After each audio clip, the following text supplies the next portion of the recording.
அடுத்து இப்படி சாப்பிட்டுட்டே இருக்கிறோம். இந்த மாதிரி கதை ஓடுது. ஒரு தடவை அண்ணன் பொட்டண்ணன் வீட்டுக்கு சாப்பிட போகிறோம். சாப்பிட போகும்போது என் தம்பி சிரஞ்சீவி, நான், எங்கள் அண்ணி எல்லாம் சாப்பிட்டோம்.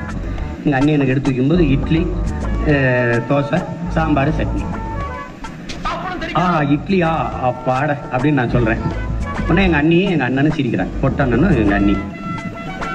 ஏன் அண்ணி சிரிக்கிறீங்கன்னு எங்கள் அண்ணன் பதில் சொல்லுவார். அண்ணன் ஏன் சிரிக்கிறீங்க? இல்லை, உங்கள் அண்ணன் சொன்ன தலைவர் ஒரு வாரம் பாரு, நீ எனக்கு தோசை இட்லிக்கு வந்துடுவான்.